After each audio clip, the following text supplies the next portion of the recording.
সম্রাটের বাবার থেকে সত্যিটা জেনে চমকে গেল আসমানের বাবা। সম্পূর্ণ জানতে ভিডিওটিতে একটি লাইক করে দেখতে থাকো। গল্পের শুরুতেই দেখা যায় অনুশ্রী চলে এসেছে কোজাগরীর কাছে আর বলে, বৌদি ভাই, আমাকে একবার খবরও পর্যন্ত দিলে না। প্রত্যেকবার তো তুমি আমাকে সব কথা বলো, ফোনে আমাকে ইনভাইট করো। এরপরেই কোজাগরী বলে, আমি ইনভাইট না করলে যে তোমাকে কেউ ইনভাইট করবে না তেমনটা তো না, তাই না অনুশ্রী? অনুশ্রী বলে, সে হয়তো না, কিন্তু আমি তো প্রত্যেকবারই তোমার কথা শুনেই আসি, জানো। তুমি কি সুন্দর করে আমাকে ইনভাইট করো, আমার খুব ভালো লাগে। তখনই ঠাম্মি বলে, বৌমার কাছ থেকে আর বেশি কিছু আশা করিস না। এখন বৌমা অনেক বদলে গেছে, এখন আর আমাদের ঘরে সময় দিতে চায় না, বুঝলি তো। অনুশ্রী বলে, সে যাকে দেবে না দেবে না, কিন্তু বৌদি ভাই আমার কথা ফেলতে পারবে না কি বৌদি ভাই, তাই তো? আমি ঠিক বললাম তো, বলো কিছু। আর কোজাগরী তখন বলে, তুমি কি ভুল বলতে পারো? তুমি একদম ঠিকই বলেছ। তবে কি বলো তো, ইদানিং খুব ব্যস্ততার মধ্যে দিয়ে কাটছে তো, সেই জন্যই আর ফোন করা হয়ে ওঠেনি। তখনই কোকো এসে বলে, ও মা, পিসিমণি কখন আসলে? দাঁড়াও, তোমার জন্য আমি শরবত বানিয়ে নিয়ে আসি। শরবত খাবে তো? অনুশ্রী বলে, খাবো না আবার? আর বলিস না, যা গরম বাইরে, এখন তো চায়ের থেকে শরবতই বেশি ভালো লাগবে খেতে। ঠিক আছে, তুই শরবতটাই নিয়ে আয়। এরপরেই কোকো বলে, আচ্ছা এক্ষুনি যাচ্ছি। এর মধ্যেই উদ্দালক বসু বলে, তা এত দেরি হলো কেন?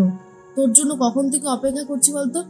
আর তখনই অনুশ্রী বলে, আরে দাদা, কাজের যা চাপ, মাঝে তো কয়েকদিন বাড়িতেই আসতে পারিনি, অফিসে থেকেই সব কিছু সামলাতে হয়েছিল।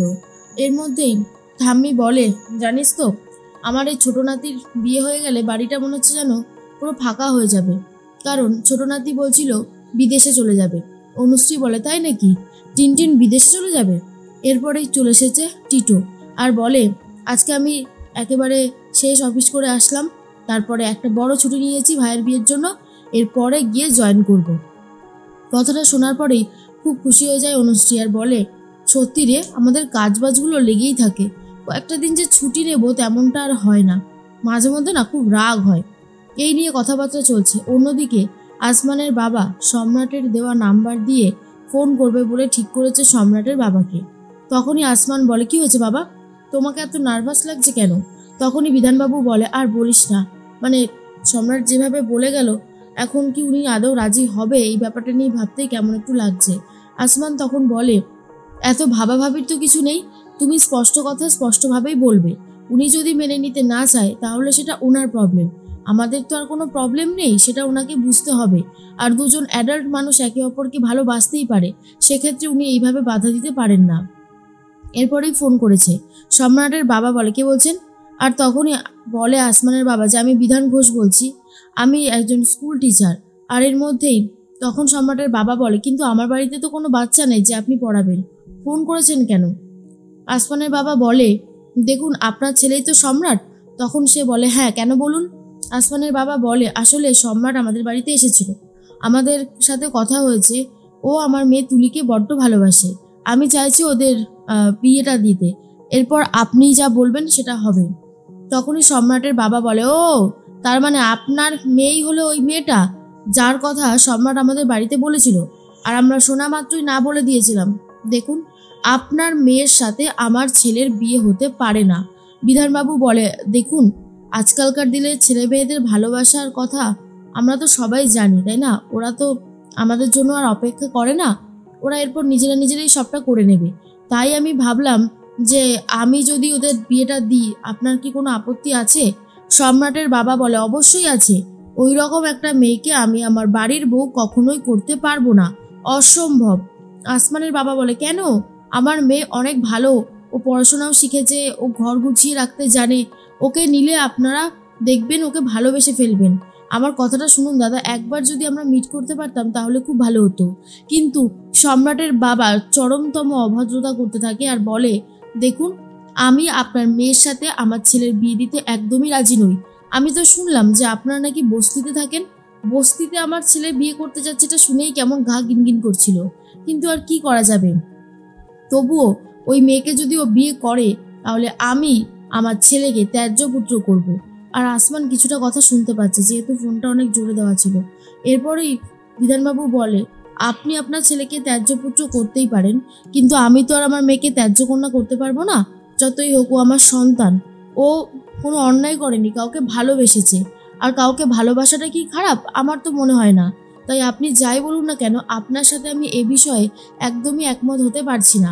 সম্রাটের বাবা বলে, জানি তো আপনার মতন মেয়ের বাবারা সবসময় অপেক্ষা করেন কখন মেয়ে একটা বড়সড় দাও মারবে, আর তাতেই আপনাদের অনেক ইনকাম হবে, তাই তো? এরপরে আসমানের বাবা বলে, মুখ সামলে কথা বলুন। আমি আপনার সাথে ভদ্রতা বজায় রেখে কথা বলছি, আর আপনি আমার সাথে এরকম চরমতম দুর্ব্যবহার কেন করছেন? বলুন কেন করছেন? আমরা আমরা সত্যি কম ইনকাম করতে পারি, আমরা গরিব হতে পারি, কিন্তু আমরা ভিখারি নই, বা আমরা এত কথা শুনবার মতনও লোক নই। দেখুন, আপনাকে জানানো ছিল, জানিয়েছি। এবার বাকিটা আপনার বিষয়, আপনি কি করবেন না করবেন সেসব সম্পর্কে আমি কিছু জানতে চাই না। বুঝতে পেরেছেন আশা করি? এর মধ্যেই ফোনটা কেটে দেয়।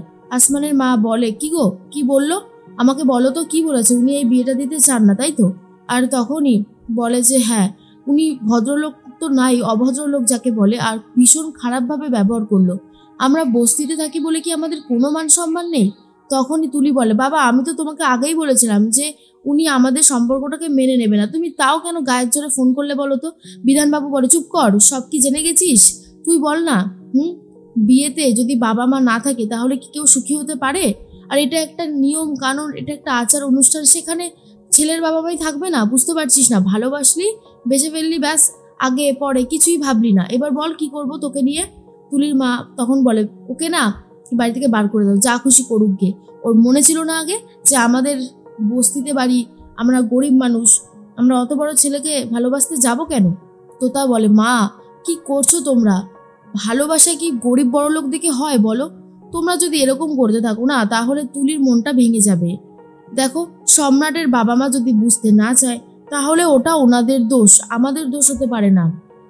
আমরা যেমন ঠিক করেছিলাম তুলির বিয়েটা দেব, তুলির বিয়েটা সম্রাটের সাথেই দেব, তোমরা এসব নিয়ে ভেবো না। আর তখনই তুলি বলে, বৌদি ভাই, আমি তো এই কথাটাই বোঝাতে পারছি না যে সম্রাটের কিছু লাগবে না, ওর অনেক কিছু আছে, ও ওর বাবা মার তোয়াক্কা কেন করতে যাবে? এরকম ভাবে কে আজকালকার দিনের কথা শোনায়, তাই না? আজকালকার দিনে তো সবই হচ্ছে, টাকাটাই কি বড় কথা নাকি? আসমান বলে, বাবা তুমি ওনাকে আর একটা ফোন লাগাও তো, তোমাকে অপমান করলো কোন সাহসে, আমি জানতে চাইবো। এরপরে আসমানের বাবা বলে, থাক, ওনাকে আর বলে কিছু লাভ নেই, আমি ভাবছি বিয়েটার কথা। তখনই তুলির মা বলে, কিন্তু সবে সবে তো আসমানের বিয়েটা দিলে, এখন কি আর তুলির বিয়ে দিতে পারবে? তখনই বিধানবাবু বলে, আমার কাছে যতটা ক্ষমতা রয়েছে আমি দেব, আর আমার শেষ ভরসা হচ্ছে আমার ছেলে আর আমার বৌমা। তোতা বলে, বাবা তুমি চিন্তা করো না, আমি ঠিক একটা চাকরি জোগাড় করে ফেলবো, আর আসমানও তো চেষ্টা করছে, হয়ে যাবে, এসব নিয়ে ভেবো না।